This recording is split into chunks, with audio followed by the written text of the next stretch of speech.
Bien, vamos a hablar acerca de lo que es la cubicación. Cuando hablamos acerca de la cubicación, nos referimos a calcular el volumen, en este caso de trabajo, que tiene una máquina.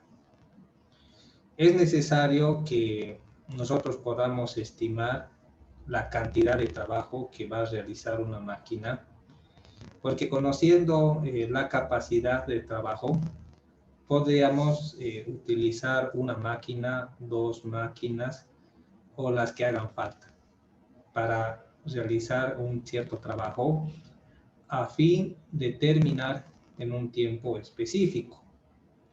Entonces, mucho depende de la cubicación. Entonces, esto necesariamente tenemos que hacerlo en campo y pocas veces se tiene información producto de la topografía y demás que suele tardar, pero muchas veces tenemos que empezar a cubicar en campo. ¿Sí? Fácilmente podríamos cubicar y tener por lo menos una idea estimada de cuánto es el volumen y cuánto tiempo podría tardar un tractor. Entonces, a medida que vayamos cubicando y sacando productividades de los equipos, esto va a enriquecer nuestra experiencia y nos va a ayudar simplemente a cubicar, por decir al ojo, a fin de poder tener las cantidades de equipo que necesitamos para una obra. Y especialmente cuando se trata de movimiento de tierras, la cubicación es muy importante. Bien, cuando imagínense un terreno, ¿sí? Un terreno que ha estado completamente sin alterar durante mucho tiempo, el suelo pasa a un estado de consolidación. A ver, ¿quién puede definir lo que es la consolidación? A ver, acuérdense de suelos 2. ¿Qué es consolidación? ¿A qué llamamos consolidación?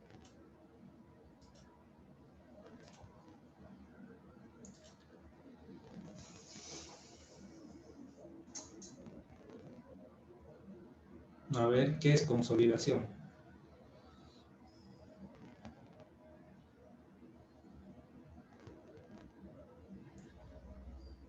A ver, Daniela, ¿qué es consolidación?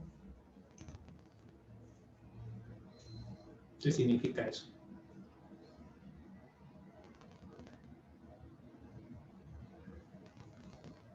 Inge. ¿Qué es consolidación? ¿Qué entiendes por eso, Daniela?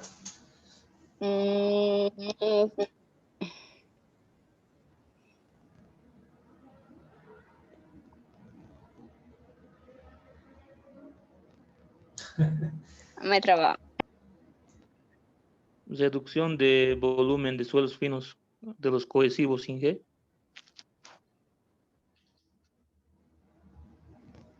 A ver, Rosa, ¿qué es consolidación?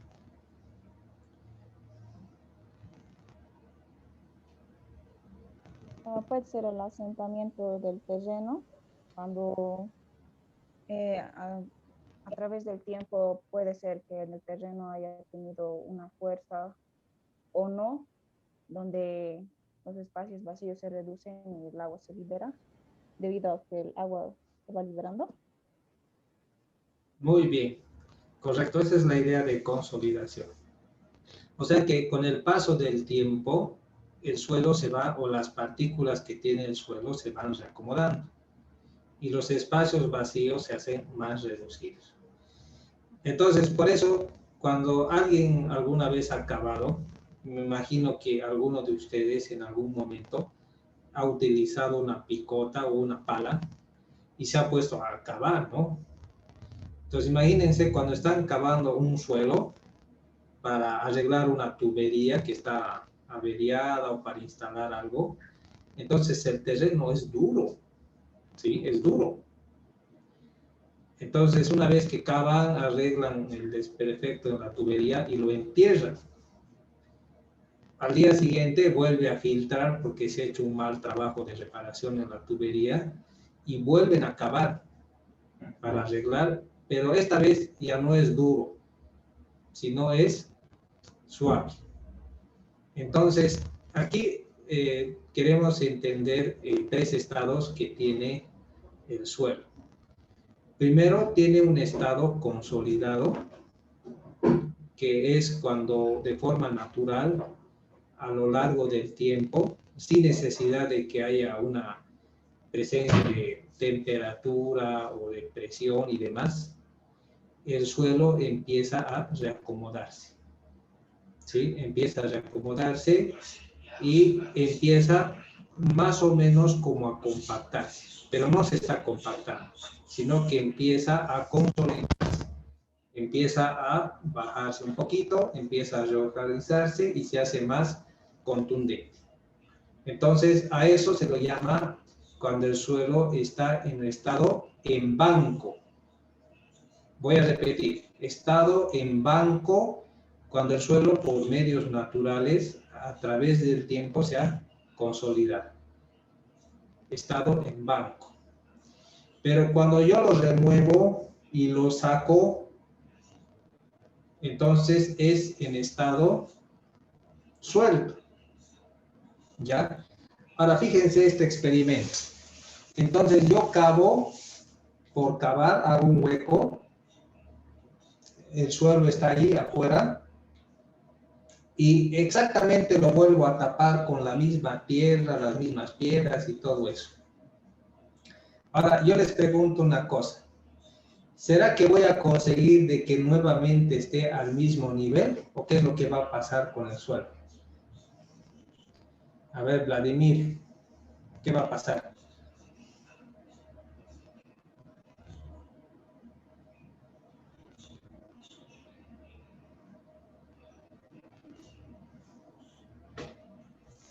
¿Estás ahí, Vladimir?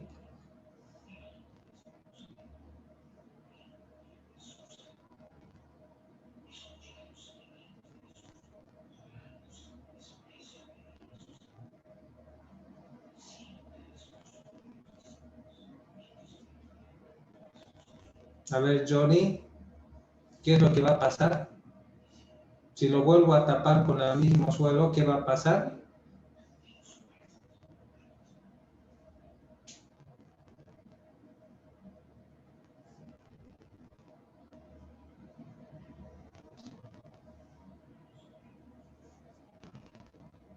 Rosa, ¿quieres decir algo? Yo creo que va a faltar tierra. Va a sobrar, Rosa. O sea que lo voy a tapar y se va a hacer como una especie de morrito. ¿Por qué? Porque he introducido material suelto. Entonces, cuando el material está consolidado o está en banco, tiene un volumen. Y cuando lo saco, entonces se esponja. Es decir, que el índice de vacíos empieza a crecer del suelo y se hace más volumen. A eso se le llama esponjamiento. Y yo lo vuelvo a meter al suelo y se va a hacer como una especie de morrito. Entonces, para evitar eso, tengo que ponerlo por partes y compactar, compactar y compactar. Y el suelo incluso puede estar al mismo nivel o incluso rebajar un poco. A eso se le llama el estado compactado. Entonces, aquí en maquinarias es muy importante saber distinguir esto, porque trabajamos con suelo, con tierra. La tierra puede estar en estado en banco, puede estar en estado suelto y puede estar en estado compactado. Entonces, si yo saco 1 metro cúbico de estado en banco, en estado suelto va a ser más de 1 metro cúbico, porque se empieza a esponjar. Eso se llama el término de esponjamiento. Entonces, ese es un concepto que tenemos que entender cuando hablamos del movimiento de tierras. Bien, entonces vamos a empezar a repasar un poquito esto y vamos a empezar a leer algo para poder enriquecer este conocimiento. Bien, vamos a empezar con este. A ver, Alexander Condori. Sí, dígame, Inge. Sí, léelo este primer párrafo, por favor. Este de acá. Ya. La alteración del porcentaje de vacíos existentes entre las partículas del suelo en su estado natural, producida por el esfuerzo mecánico aplicado al terreno, dará lugar a diferentes volúmenes. Para el mismo peso de material, por ejemplo, un material inalterado, al ser extraído de su lecho natural, puede incrementar su volumen en un 20%.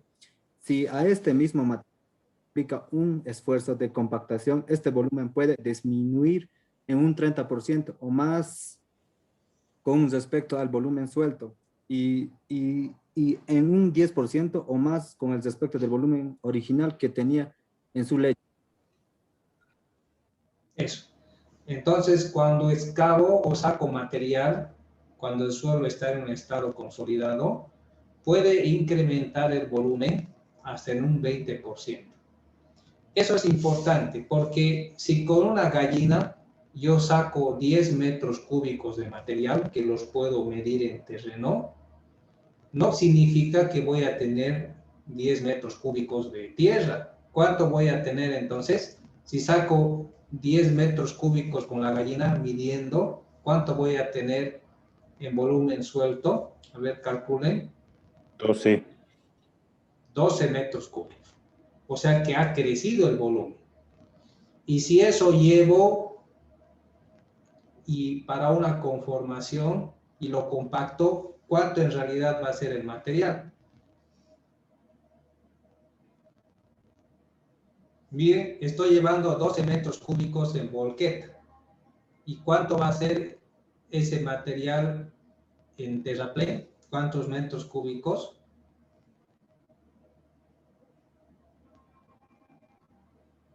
9. 9. Fíjense, eso es bien importante, porque uno podría pensar, si he sacado 10 metros cúbicos, entonces voy a tener 10 metros cúbicos en la conformación. Pero eso es un error. Ahí es donde te equivocas, ¿sí? Entonces, tú tienes que entender de que el suelo tiene 3 estados. En banco, cuando está en su estado natural, consolidado a lo largo del tiempo, el mismo peso del suelo lo consolida el suelo, ¿sí? Como si lo compactara, pero una compactación especial, ¿sí? Y después viene el estado suelto y después viene el estado compactado. Entonces, después de hacer un ensayo Proctor, lo empiezas a golpear con un tractor compactador y el suelo reduce de su estado suelto hasta un 30%. Entonces, eso es bien importante conocer cuando empezamos a cubicar. Entonces, si yo tengo una conformación y el volumen de conformación de terraplén para esta calle es 1000 metros cúbicos. Entonces, ¿cuántas volquetas de 12 cubos necesito de material? A ver, calculen. La conformación es 1000 cubos. ¿Cuántas viajes de una volqueta necesito de 12 cubos? A ver.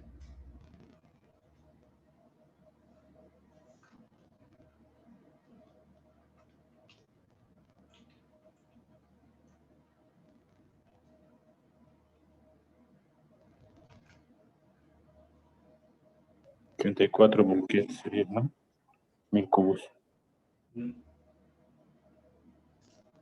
A ver, vamos a calcular. Fíjense, 1000 cubos de material conformado.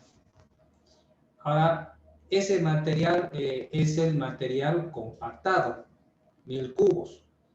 En esponjamiento, o sea, en material suelto, sería por 1.3, porque crece hasta un 30%, del 30%, del material suelto en volumen se reduce hasta un 30%, ¿sí? Entonces, lo multiplico por 3 y necesitaría en realidad 1.300 metros cúbicos. Una volqueta es de 12 cubos y necesitaría como 108 viajes para cubrir 1.000 metros cúbicos. ¿De acuerdo?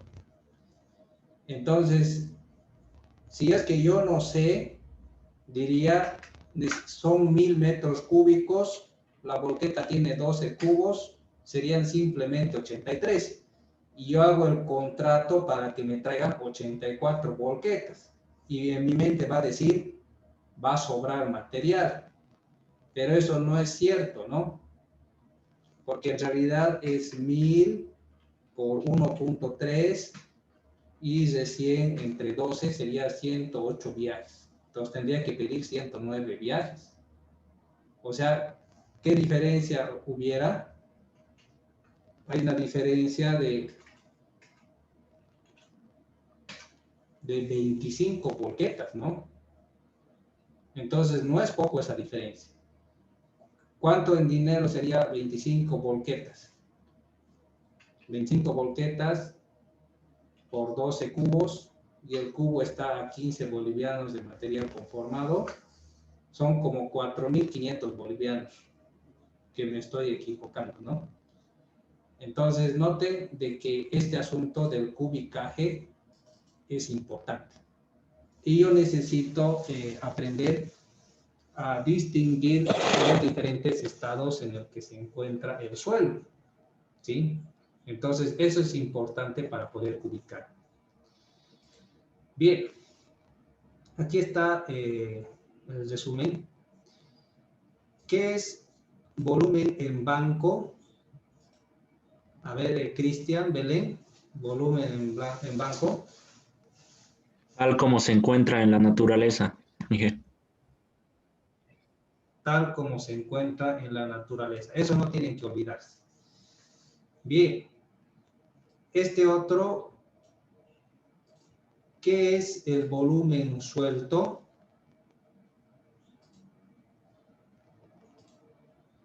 A ver, Calle, Marcelo. ¿Estás ahí?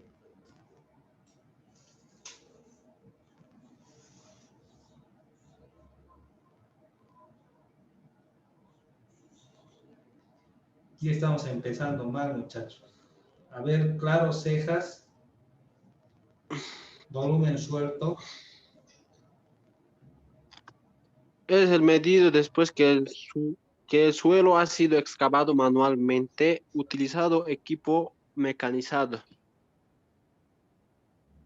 Ahora, yo te pregunto, Ariel, si tienes 1.000 cubos en material en banco, en estado natural, sacas esos 1.000 cubos, ¿cuánto va a ser en estado suelto? Sería 1.300. 1.200. No, 1.200 por 1.2, Porque el 20% ¿sí? es del material suelto. Ay, ay. Eso tienes que saber, ¿no ve? Entonces, el que no sabe piensa que todo es como la suma y la resta, ¿no? Saco 1, entra 1, saco 2, entra 2. No es así. En cuestión de la tierra es diferente. Bien, ahora hablemos del volumen compactado. A ver, John Michael, por favor.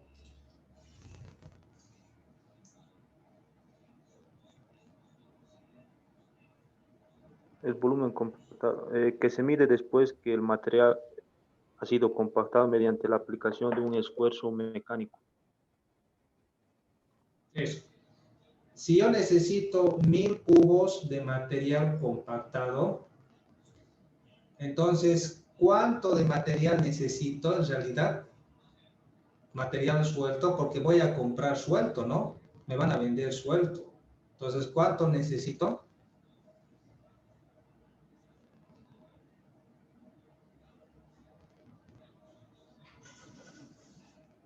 1.300 tubos, ok. 1.300.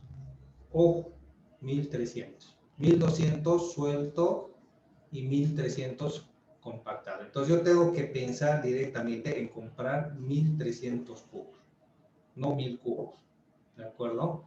Entonces ese es un detalle que ustedes tienen que pensar y darse cuenta. Bien, vamos a hablar sobre los factores de conversión en los volúmenes de tierra. ¿Sí? Entonces simplemente es una relación de 3 simple. Aquí hay 1.000 cubos, en fin. Y vamos a hablar acerca de la productividad del equipo. ¿Ya? Factores que influyen en la productividad del equipo. Cuando hablamos de la productividad, nos referimos a la capacidad que tiene el equipo. Nos referimos a la capacidad que tiene el equipo de producir material. ¿Sí? Entonces, el primer factor, ¿cuál es? A ver, Daniela, ¿puedes leerlo? Primer factor.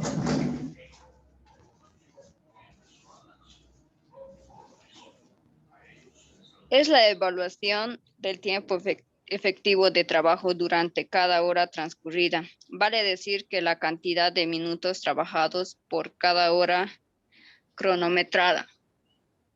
Eso. Ahora, yo les pregunto algo. ¿Cuánto es la jornada laboral de una persona? ¿Cuánto tiempo? 8 horas.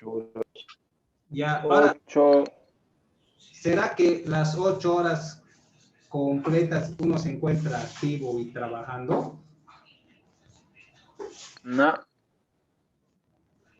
¿Cuántas serán las horas efectivas de trabajo? 6 horas. 6 horas, ¿no? Pero a uno le pagan por 8, ¿no? Porque uno tiene que descansar, tiene que alimentarse, ir al baño. tiene que pistear. En el caso de los que trabajan en la construcción, hay 2 descansos. ¿A qué hora son esos descansos? A las 10 un bolito, después a las 2, 3 de la tarde. 4 horas total. 4 descansos. No, eso es mucha vaguería, es eso. 2 descansos.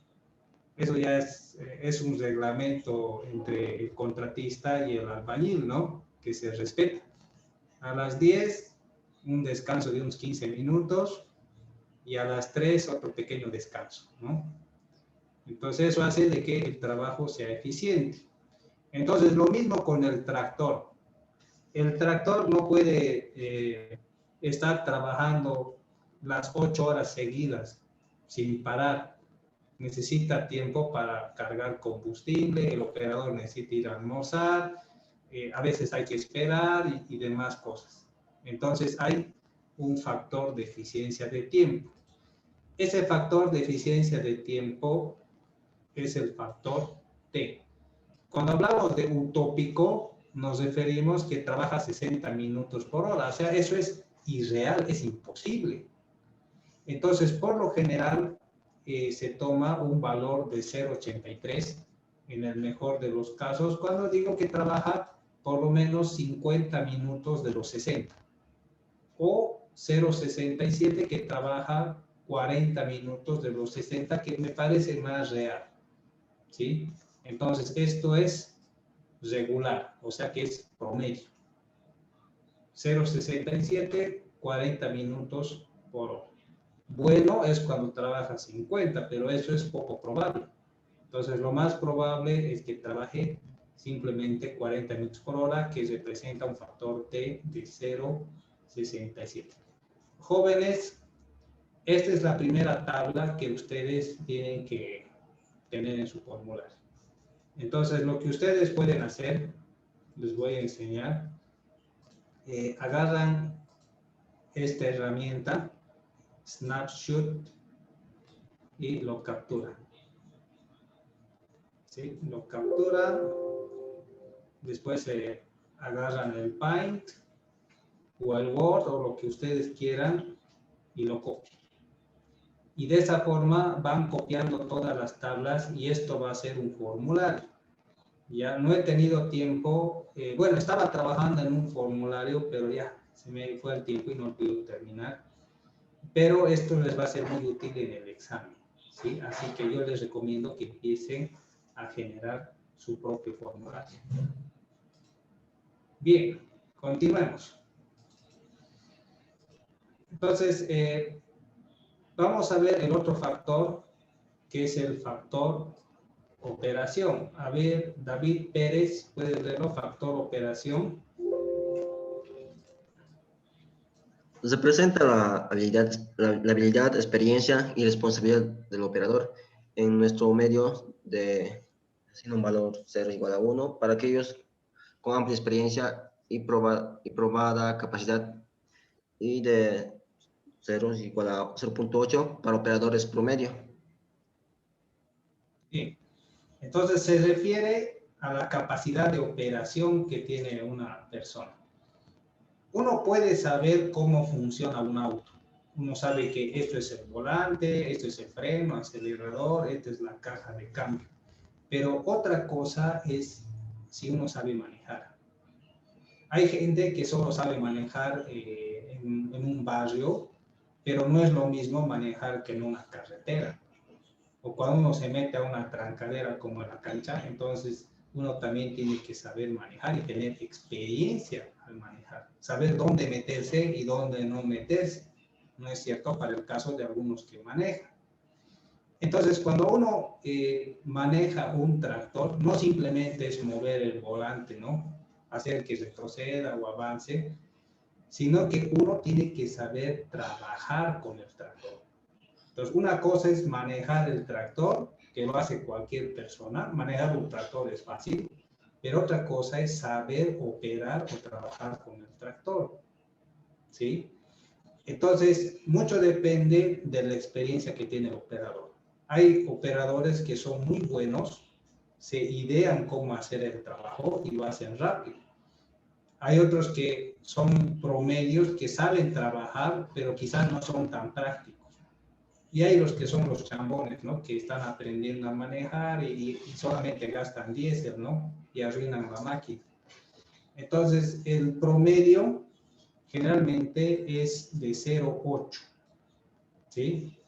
El que es experto, que ha vivido toda su vida en la máquina, podríamos decir que es 1, pero el promedio es 0,8. Entonces, no se puede aceptar también operadores que estén aprendiendo a manejar la máquina. Eso retrasa y arruina la máquina. Entonces, por lo general, vamos a tomar 0,8 como el factor de operación. Bien, vamos a ver este asunto de la altura que es muy importante. A ver, Elvis González, por favor.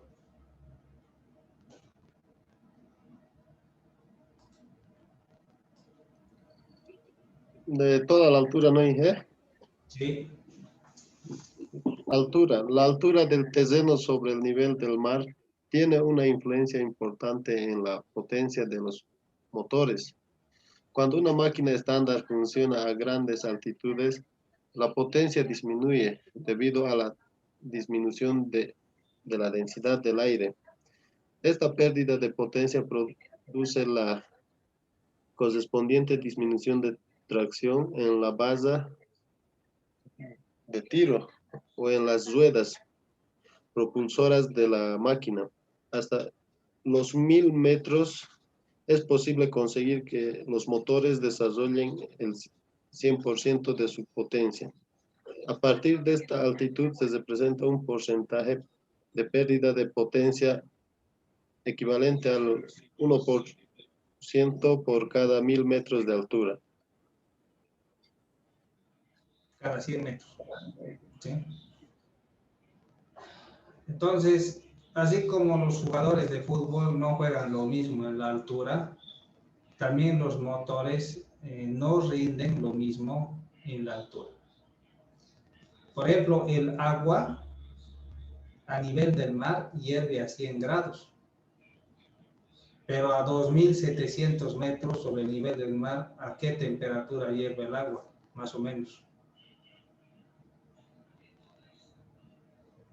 Más o menos.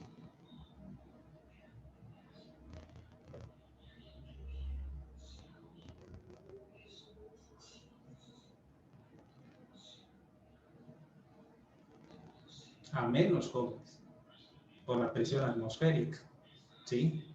Entonces, la presión atmosférica ejerce una influencia en el rendimiento. Además, a nivel del mar hay más oxígeno. Y cuando vas elevándote más, hay menos oxígeno. Entonces, a partir de los 1000 metros, hay una disminución. ¿Sí? Hay una disminución notable en la potencia de los motores. ¿Sí? Bien. Entonces, eso se calcula y vamos a aprender a calcular. Hay también el factor de administración. ¿Sí? Entonces, ¿qué es el factor de administración? A ver, Eric, por favor, factor de administración. La eficiencia de la administración en campo e incluso en la oficina central es un elemento importante para la productividad que se pueda obtener con las máquinas. La adecuada planificación, dirección y control de la obra permitirá mejorar la productividad del equipo en su conjunto. De la misma forma que un adecuado y oportuno mantenimiento de las máquinas y la provisión oportuna de repuestos, combustible y lubricantes. Correcto, ¿no? Entonces, una máquina necesita combustible y también necesita bastante lubricación para poder trabajar. Entonces, si no se provee combustibles y no se provee lubricantes, entonces la máquina tiene un retraso. O sea, no puede trabajar eficientemente. Y eso es porque hay una mala administración, o sea que no se han hecho planes ni arreglos para proveer diésel constante y los lubricantes que se requieran. Entonces, si la máquina no tiene diésel y chupa aire, ¿qué pasa cuando chupa aire el motor diésel? A ver, ¿dónde está? ¿Quién sabe? ¿Quién sabe? A ver. Vladimir, ¿qué pasa cuando el motor diésel chupa aire? O John Michael. Hay que sangrar, Inge, hay que bombear el bombín. ¿Y eso es fácil? No, Inge. Demora un tiempo. Y desperdicias diésel, jóvenes, en el bombeo. ¿No ve? Puede irse tranquilamente entre 15 a 20 litros en el bombeo, solo por hacerlo chupar aire, ¿no? Entonces, por eso, cuando el tractorista ve que ya se está acabando, para la máquina. No avanza más la máquina, porque solo tiene el diésel necesario como para ir a guardar la máquina y listo, nada más. Porque si chupa aire el motor diésel, hay que bombear, por lo menos 25 litros de diésel se va en una pala al cargador. Y además del tiempo. Entonces, el factor administración es bien importante, ¿no? Falta lubricante, o falta engrasar, o falta líquido hidráulico, el tractor se destroza sus rodamientos, su bomba, todo empieza a fallar, y hacer arreglar eso son miles de bolivianos, no es poco. Entonces, hay que parar el tractor cuando algo no puede trabajar. Entonces, eso es un problema de la administración que puede retrasar una obra. Bien, veamos otro factor que es la eficiencia de trabajo. A ver, Grover, Eric Grover, ¿ya has leído? Eficiencia de trabajo, por favor. Resulta la evaluación de los factores que son constantes en una obra o pueden ser aplicados a todos los equipos que se utilizan en ella, tales como el factor de eficiencia en tiempo, de operación, de altura y de administración. De acuerdo a las características de cada obra, existirá una combinación diferente de factores que darán como resultados a un valor propio. Bien, entonces la eficiencia tiene que ver con el factor de operación y el factor tiempo. Entonces, mucho depende de la habilidad del operador y también del tiempo útil o eficiente que trabaja la máquina. Generalmente la eficiencia es la multiplicación del factor tiempo por el factor operador. Eso vamos a ir viendo más adelante. Selección de los equipos. Entonces, ¿cómo vamos a elegir los equipos adecuados? 3 puntos claros. 1, característica de la obra. 2, potencia del motor y también de la oferta del mercado. Entonces, mucho depende del tamaño de la obra y también dónde es, para ver qué tipo de máquina va a entrar a trabajar. Hablemos de la característica de la obra. Hay 3 factores que debemos tomar en cuenta. La magnitud. A ver, veamos qué quiere decir esto de la magnitud. A ver, Ever Quiroz, por favor. Buenas tardes, Inge. ¿Está bien? Magnitud, la magnitud de la obra nos definirá la cantidad, la variedad y la potencia del equipo requerido de acuerdo a los volúmenes estimados para cada ítem. Además, la conveniencia de que este equipo sea comprado, alquilado o una combinación de ambas opciones. Muy bien. Entonces, la magnitud define la cantidad, la variedad y la potencia del equipo requerido. ¿Sí? Y también si vale la pena alquilar o comprar. Por ejemplo, ¿cuánto cuesta el alquiler de una gallina por hora?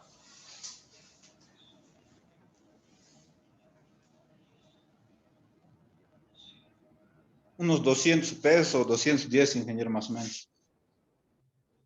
Ya, pongámosle 200 bolivianos, el alquiler de la hora de la gallina. Y una gallina puede cavar entre 12 a 20 metros cúbicos hora. Pongámosle 15 metros cúbicos hora.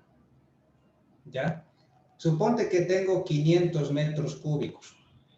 ¿Ya? Entonces vamos a hacer esa operación.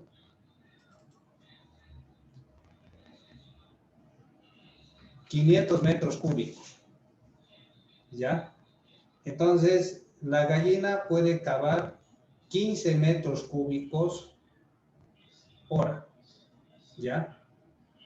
Entonces, dividido entre 15 metros cúbicos, requiere como 33.33 horas. Ponele 34 horas. ¿Sí? Pero esas no son horas totalmente eficientes. Digamos que tengo una eficiencia de 0.86, serían 39, 40 horas. Ahora, 40 horas por 200 bolivianos, te sale como 8.000 bolivianos. ¿Sí? 8.000 bolivianos te sale esa cantidad. ¿Sí?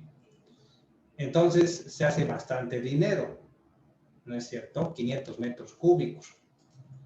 Pero imagínate que no son 500, sino que son 5.000. Entonces, lo multiplico esto por 10 para ver cuánto me va a salir. Y me sale 80.000 bolivianos, 5.000 metros cúbicos.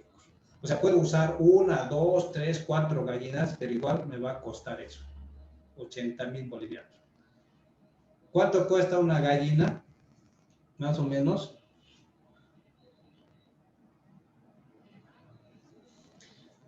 Una gallina a medio uso puede...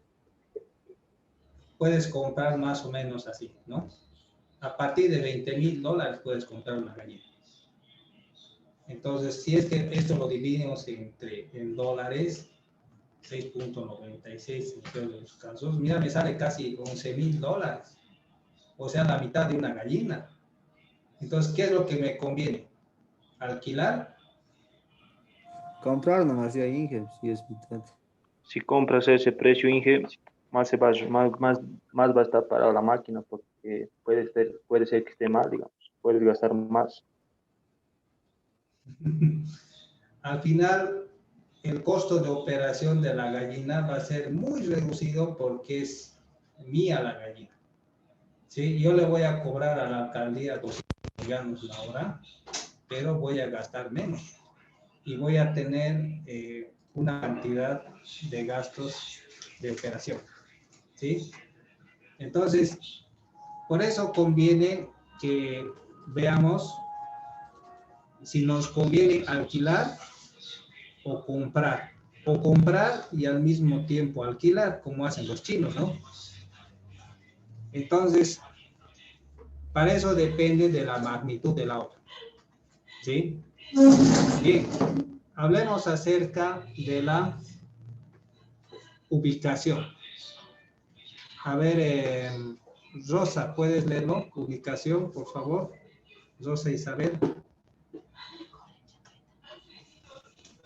La ubicación de la obra nos proporcionará referencias de los centros urbanos más próximos, de la disponibilidad de vías de acceso, de la disponibilidad del suministro de materiales y combustibles, de la oferta de mano de obra, de la facilidad de compra de repuestos, etc., además de las condiciones climatológicas de la zona y de su régimen pluviométrico. Claro. Entonces, ustedes han debido notar de que hay tractores que son neumáticos y otros que son a oruga, ¿sí? Entonces, ¿cuál es más probable que se plante? ¿Uno que usa neumáticos o uno que usa oruga?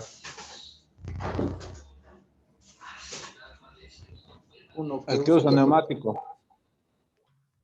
Claro. Entonces, si voy a trabajar al cerro, entonces me convendría utilizar uno que tiene orugas, ¿no es cierto? No uno neumático. Además, se agarra más el oruga, ¿sí? Trabaja más lento, sí, pero se agarra y empuja más, a diferencia de un tractor que sea neumático. Entonces, mucho depende de la ubicación para ver el tipo de tractor que yo voy a utilizar. Bien, si hablamos de las características del terreno, tengo que pensar en la geología, ¿sí? En la humedad y otro tipo de detalles que podrían ser útiles o no al momento de decidir el tipo de tractor que voy a utilizar. También otro factor es la potencia del motor. O sea, no es lo mismo utilizar un tractor pequeño que uno grande. A veces el tractor grande trabaja mejor y se arruina menos. Pero mientras más pequeño sea el tractor, necesita una mayor cantidad de tiempo para realizar su mantenimiento. Entonces, esa es la diferencia entre un tractor grande y un pequeño. Y si el volumen es grande, entonces necesariamente necesito tractores grandes para trabajar. Es como los autos pequeños.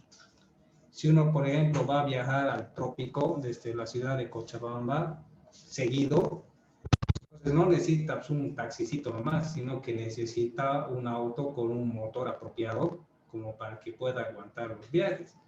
Porque si lo haces en el taxicito, se va a destrozar, ¿no? Rápido. Así que la potencia y el tamaño del tractor también es importante. Bien, dentro de esto, algo que le afecta al motor, a su rendimiento, está la resistencia a la rodadura. Y esto es un factor muy importante.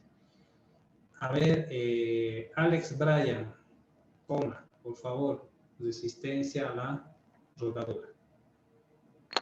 Es la fuerza que opone la superficie del camino al movimiento de las ruedas. El vehículo no se moverá mientras esta fuerza no sea vencida.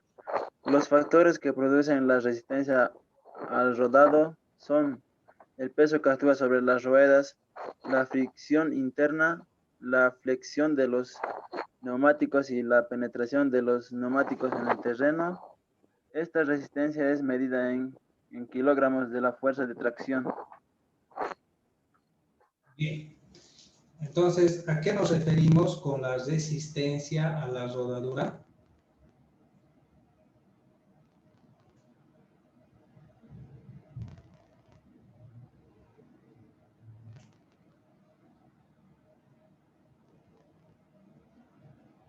A ver, ¿a qué nos referimos con la resistencia a la rodadura?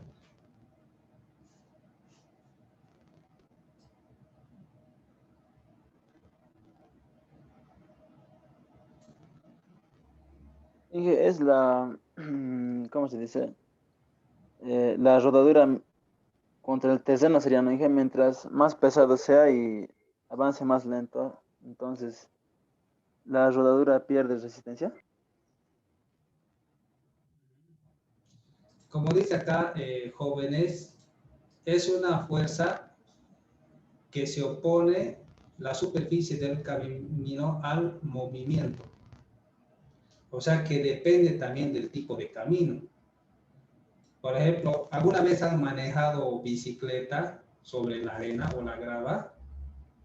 ¿Sí? ¿Alguna vez han hecho eso? Sí, Inge. ¿Cuál es el resultado? No puedes avanzar. Eso no. Avanza menos. Y es plano, ¿no? Trabas, Inge. No se puede avanzar porque la arena y la grava ofrece una gran resistencia a la rodadura. Entonces ahí vemos por qué es importante esto en el rendimiento de un motor. ¿Sí? Entonces, hay otro que es la resistencia al rodado en cuesta. A ver, esto es bien importante. A ver, Rolando Rojas, por favor. Ya. La resistencia a la rodadura en cuesta. La inclinación del terreno produce una fuerza paralela a la dirección de avance del vehículo. Debido a la fuerza de la gravedad que actúa sobre el mismo, que puede ayudar o dificultar su movimiento. Cuando el vehículo se mueve cuesta arriba, el efecto de esta fuerza se traduce en mayor demanda de potencia. Si mueve cuesta abajo, el efecto será una disminución de potencia requerida. La resistencia al rodado en cuesta tiene un valor estimado de 10 kilogramos sobre toneladas por cada 1% de inclinación. Tendrá signo positivo si el vehículo se dirige cuesta arriba. Si está debajo, tendrá signo negativo. Bien. Entonces, 10 kilogramos sobre tonelada por cada 1% de inclinación. Entonces, no es lo mismo si avanza cuesta arriba o cuesta abajo. Ustedes mismos cuando manejan bicicleta y se enfrentan a una cuesta, ya ven los efectos de la resistencia al rodado en una cuesta. Y eso también afecta la potencia del motor. Otra tabla que ustedes van a utilizar y la pueden empezar a copiar. Entonces van aquí, snapshot.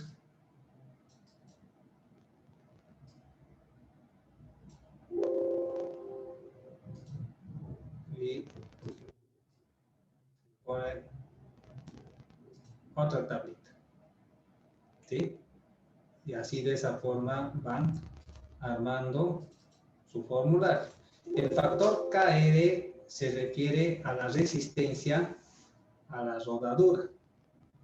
Cuando es un camino duro y llano, o sea, un pavimentado, no cede por efecto del peso y tenemos un valor de kilogramos por tonelada de 20.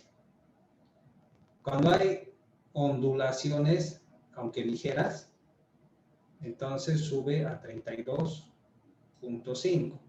Cuando es arcilla dura en malas condiciones, es decir, que cuando el auto o el tractor entra y deja huella, ¿sí? Sus ruedas dejan huella, y esa huella es entre 2 a 3 centímetros de penetración, fíjense, es de 50 el factor. Ahora, si es una tierra blanda donde los neumáticos entran hasta 10 o 15 centímetros, es 75. Y si es una tierra muy blanda, un barrial de esos textiles o arena, imagínense, ¿no? Manejar la bici sobre la arena está entre 100 a 200. Es prácticamente arruinar el tractor. Entonces tengo que tomar en cuenta eso, ¿sí? Al ver dónde me estoy metiendo. Es como decía uno de sus compañeros, el alquiler también depende del tipo de trabajo. Hay que ver dónde va a trabajar el tractor, qué va a hacer, cómo es el terreno, si va a poder, y según eso también el costo horario va a variar, ¿sí? Entonces no es lo mismo para todo. Bien, la oferta del mercado es la disponibilidad que existe para alquilar equipo. Por ejemplo, ¿alguien ha visto alguna vez una mototraila? ¿Alguien podría explicar qué es una mototraila?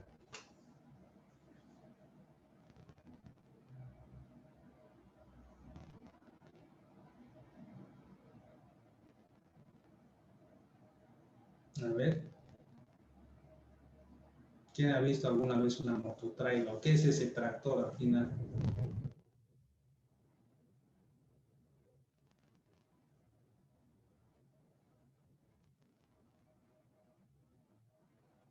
No hay ese tractor aquí para alquilar. Por eso nadie sabe qué es, ¿no? Pero es un tractor parecido a la motoniveladora, pero que recoge tierra, material suelto. O sea que el tractor oruga va empujando material y va dejando, o la misma moto, y la moto trailer va por atrás y tiene como una cuchilla al medio que va recogiendo y metiendo a un reservorio la tierra. Entonces una vez que se llena, cierra la cuchilla, va y después volquetea el material que ha recogido la moto trailer. Entonces es bastante útil porque ahorra trabajo, ¿sí? En vez de estar empujando con el tractor toda esa tierra, la moto trailer poco a poco va recogiendo. Pero muchos han preferido utilizar la excavadora o quizás volquetas directamente, y por eso la moto trailer se ha ido perdiendo en el mercado. Entonces, eso no hay en ningún lugar para alquilar, ni para comprar siquiera, ¿no? Así que hay que pensar también el equipo disponible. Entonces, si uno va a ir a trabajar en una obra lejos, tiene que ver qué equipo disponible va a poder meter para poder trabajar. Entonces, eso es un factor importante, ¿no? Para tomar en cuenta. Bien, plazo de ejecución. Esto sí es grave. Esto aplica incluso a sus proyectos, a sus prácticas. A ver, ¿quién va a tener el honor de leer esto? Saulo Godoy. A ver, léelo, plazo de ejecución.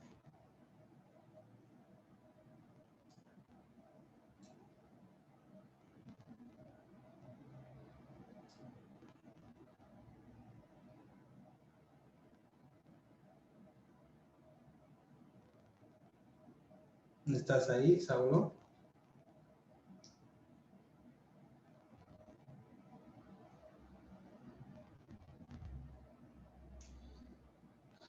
Johnny Cejas, por favor.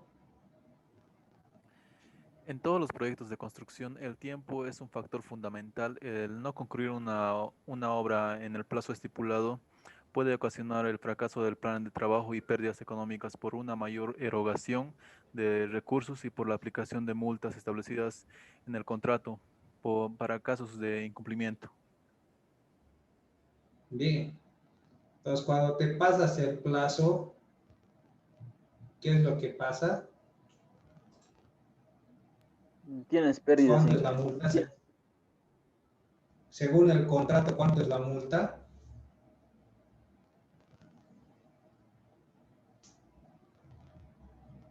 ¿Alguien sabe? ¿Ha trabajado en licitaciones?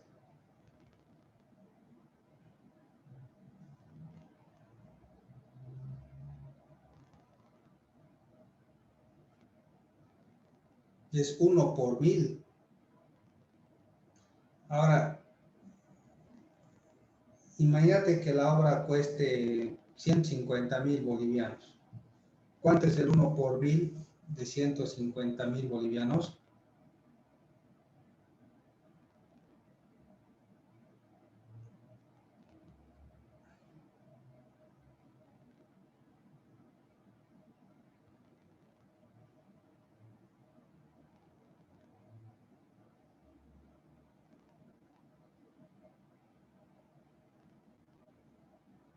A ver, ¿cuánto es el 1 por 1000 de 150.000 bolivianos? 150 millones, Inge. No. A ver, Vladi.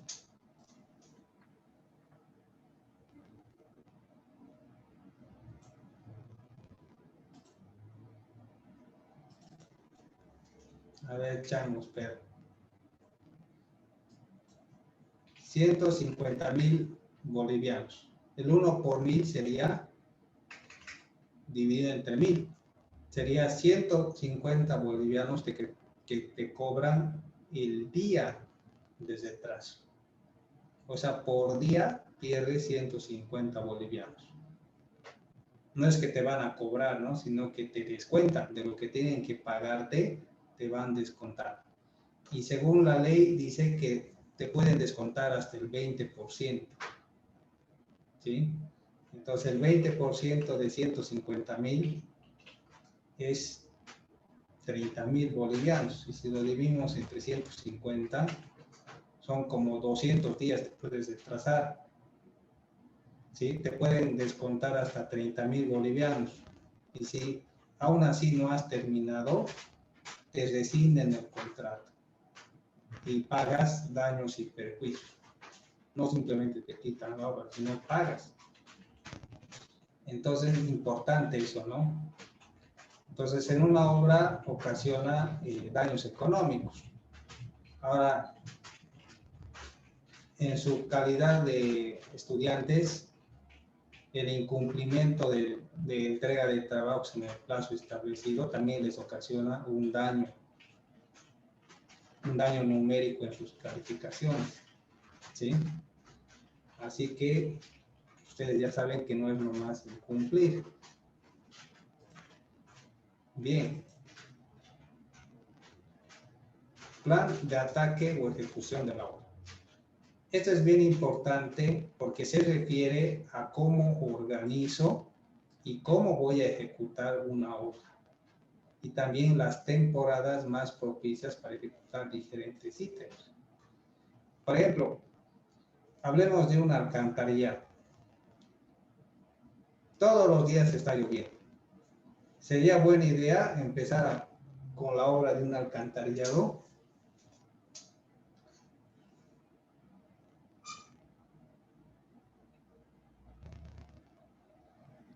No sería pertinente, ingeniero. ¿Por qué? ¿Qué va a pasar? Imagínense que empiezan a construir alcantarillado. Va a empezar a llenarse el agua. Pues. Si se está haciendo una obra de, ¿cómo se dice? Excavación. Correcto. Se va a derrumbar hoy las paredes con la humedad, ¿no? Y voy a tener que bombear el agua y va a implicar otros costos. Entonces tengo que pensar si es buena idea meterse a un alcantarillado en temporada de lluvia. ¿Sí? Lo mismo a una conformación. Entonces cuando el material se hace barro no se puede trabajar. Ni siquiera puedes meter tractor a trabajar. Tienes que esperar a que ore y recién empezar a trabajar. Por ejemplo, si estoy construyendo un alcantarillado, ¿qué es lo primero que voy a hacer con el tractor? Voy a cavar, ¿sí? Como el alcantarillado es grande, uno puede empezar del este, otro puede empezar del oeste, otro del norte y otro del sur. Digamos 4 tractores que empiecen a cavar.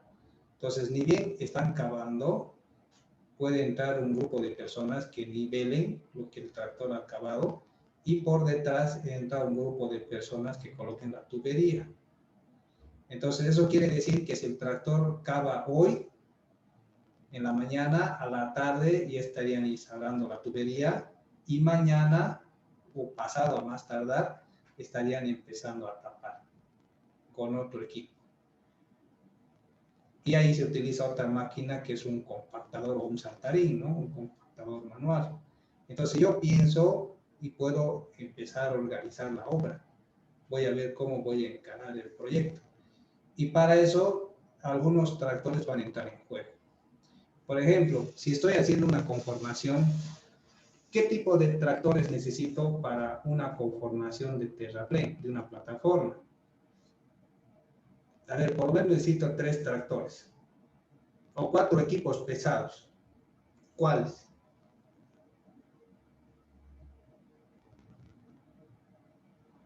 Para una conformación, ¿qué equipos pesados necesito?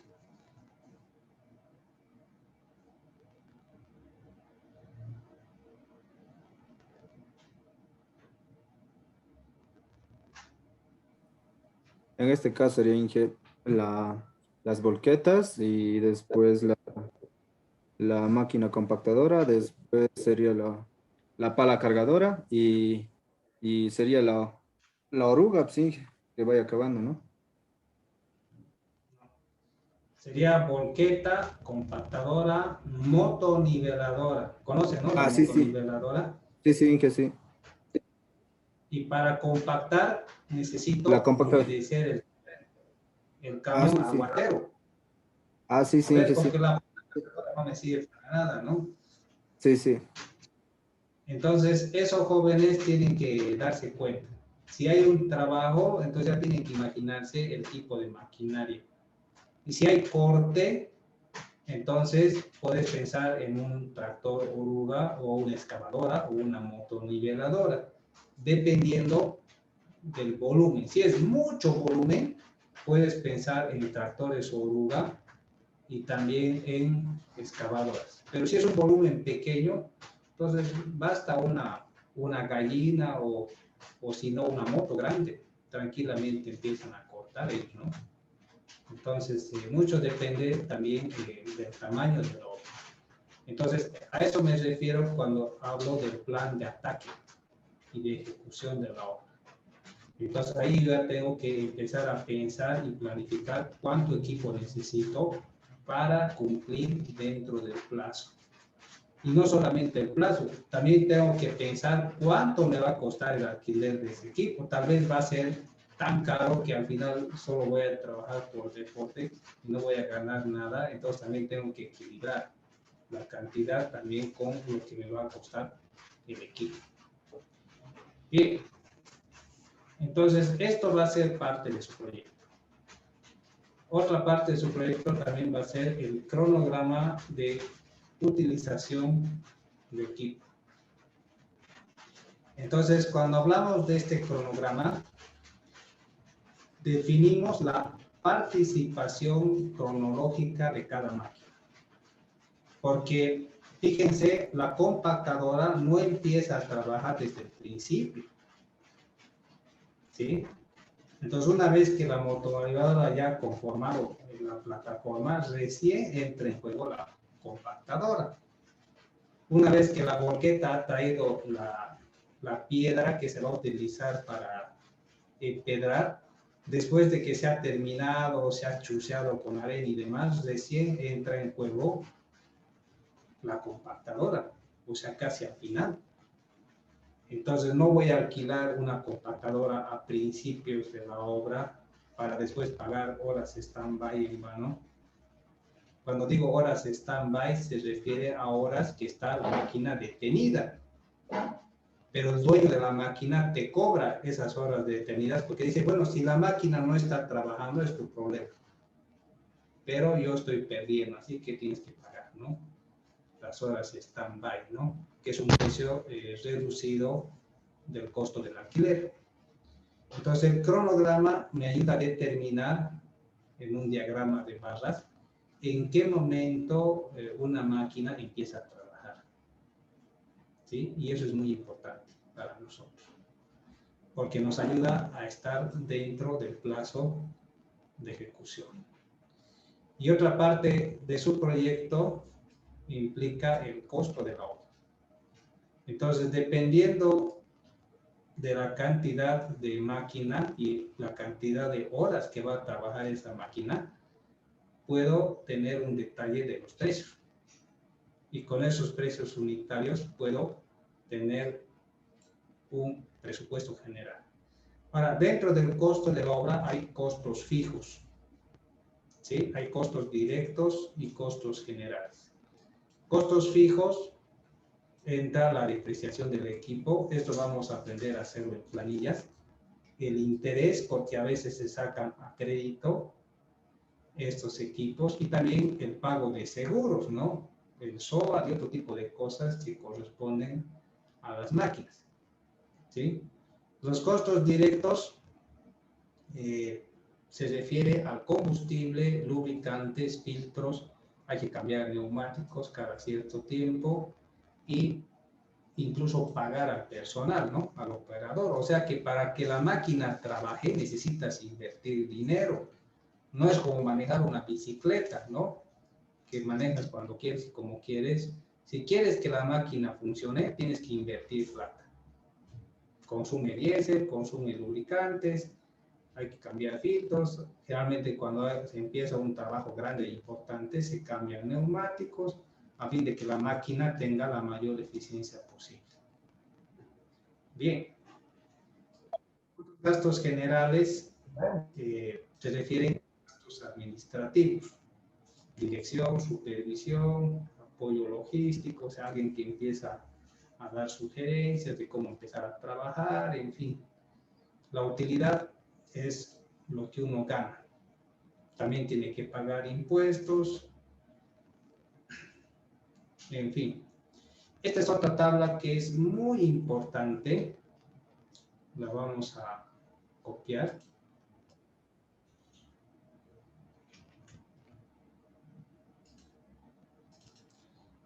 Esta tabla me describe los volúmenes. Entonces lo voy a copiar así, bien bonito. Y ahí. Entonces esta tabla me define los volúmenes. Y esto es muy importante que ustedes lo vayan conociendo.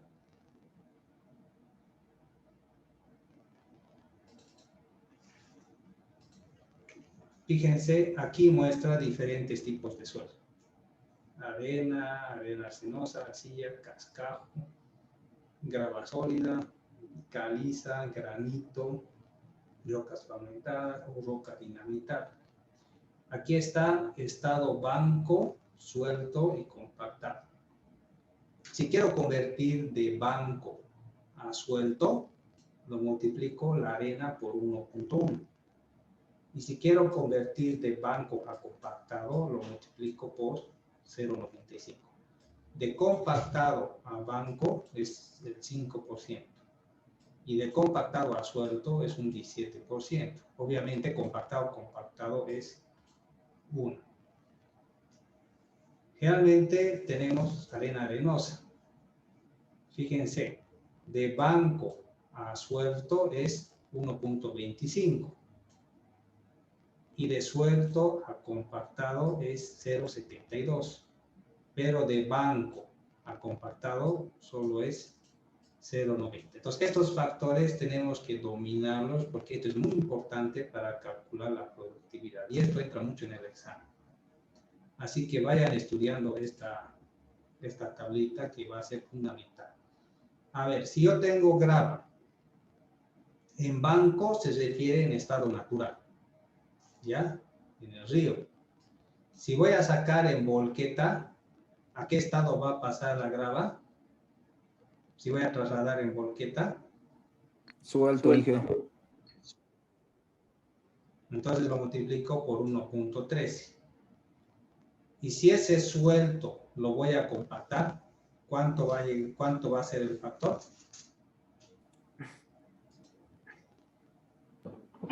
$1.03. Mal.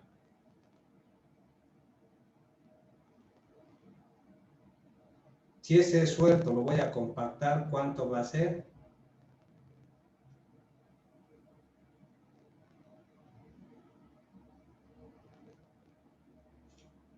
En estado suelto a compactado, ¿cuánto va a ser el factor? 1.10.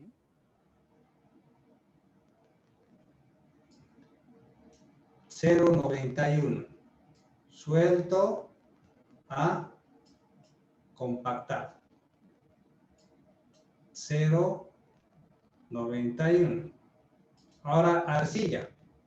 Arcilla compactada lo llevo a suelto. ¿Cuánto va a ser el factor? 1.59. Eso.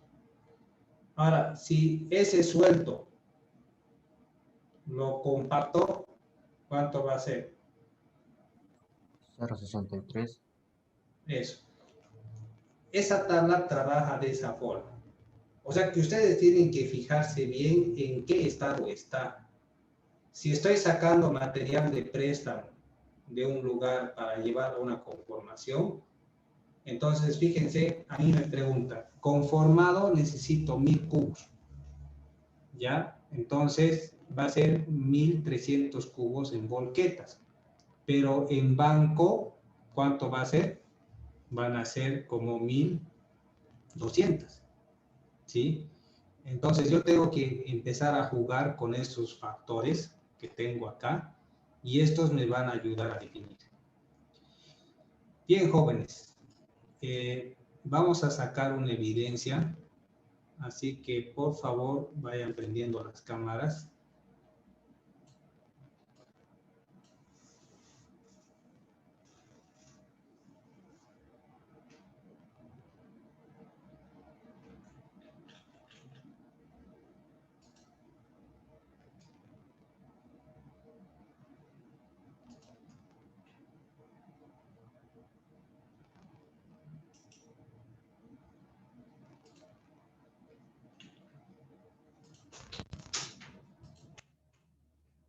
Entonces, denme un momento, por favor.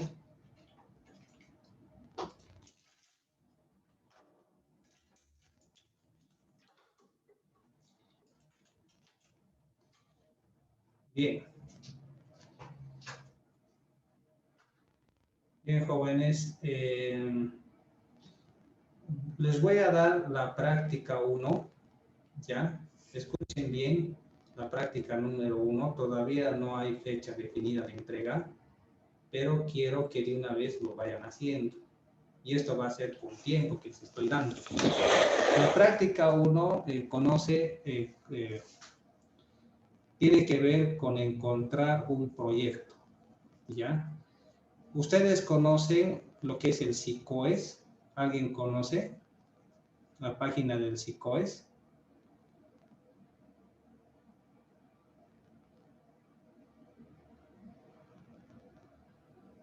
¿Es donde publican los proyectos ejecutados? Sí, de licitación, ¿no ven? Entonces les voy a mostrar cómo funciona lo que es el SICOES. Entonces ustedes se van aquí a internet. Entonces ponen sicoes.sicoes y van a encontrar esto. ¿Ya? Entonces lo que ustedes van a buscar es un proyecto que tenga movimiento de tierras. ¿Ya? Convocatorias nacionales. Aquí voy a poner, por ejemplo, algún proyecto con movimiento de tierra puede ser mejoramiento Entonces voy buscando y fíjense, mejoramiento y mantenimiento de caminos vecinales. Pero esto no es muy bien. Aquí le voy a poner simplemente obras. Entonces voy a tratar, no hay obras. Entonces voy a poner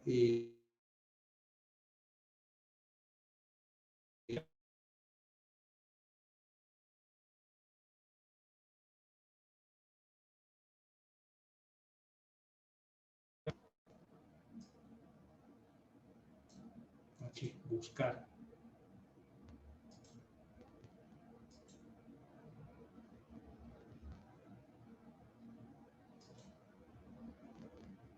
Parece que no hay.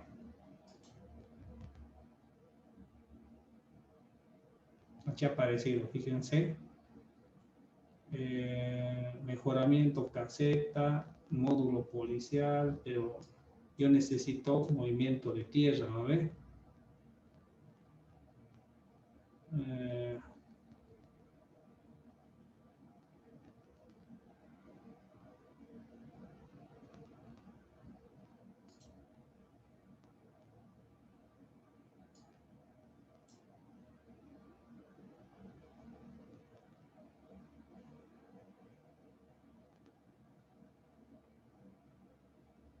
Miren, aquí hay un mejoramiento de camino.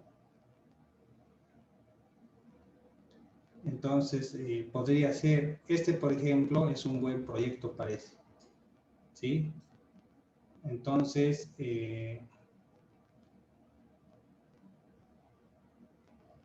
sí, pero esta es una orden de trabajo, nada que ver esto.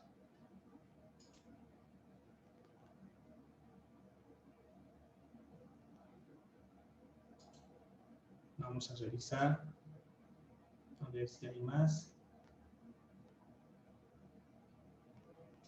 Aquí hay otro que es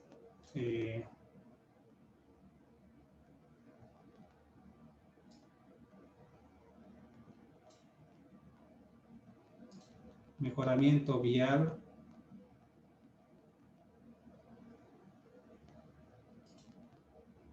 Aquí te pide un código de eso.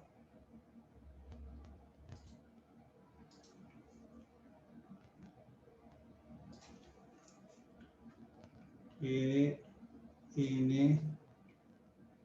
Y, G, Q.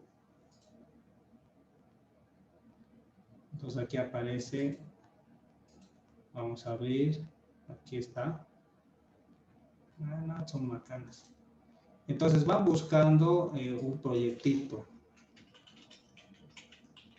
Alcantarillado, a ver, vamos a ver si es que aparece algo.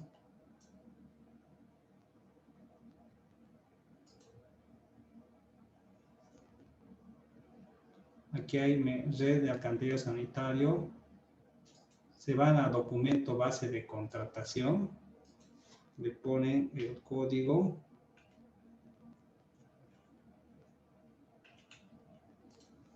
Descargar.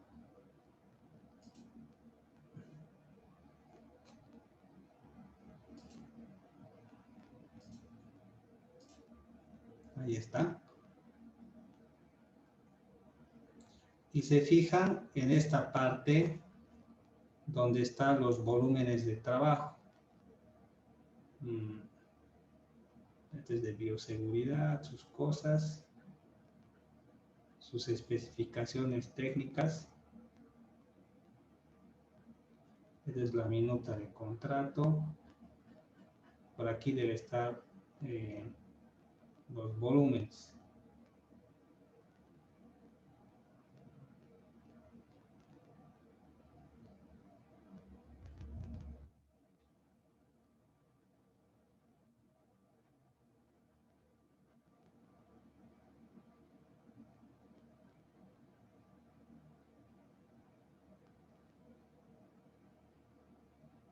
Aquí les da lo que necesitan. ¿Dónde están los volúmenes? Aquí están los volúmenes de obra. Fíjense, aquí hay movimiento de suelos, corte de pavimento flexible, rotura de pavimento flexible. Para eso se requiere una máquina cortadora, pero se traslada en volqueta. Excavación de terreno de 0 a 2 metros y hasta de 4 metros. Para eso se requiere un tractor gallina. Cama de apoyo se trae en volqueta. El relleno también se trae en volqueta. ¿Sí? Bombeo. Entonces aquí hay material que se puede utilizar, equipo pesado. Entonces buscan proyectitos donde vayan utilizando equipos pesados con el SICOES. Y lo que ustedes van a hacer me van a mostrar en el WhatsApp y yo les voy a probar. ¿Por qué? Porque quiero que se busquen proyectos adecuados. Si no, van a buscar algo tan grande que no van a poder terminar y me van a decir, ¿puedo cambiar de proyecto? Y la respuesta es no, ¿ya? Porque te has metido a esto y tienes que salir. ¿Sí? Entonces vayan buscando y yo voy a fijar la fecha para la práctica y les voy a indicar cómo lo van a presentar. No lo dejen a última hora, jóvenes. Bien, a medida que pase el tiempo me van a ir preguntando sobre esto. ¿De acuerdo? Nos vemos.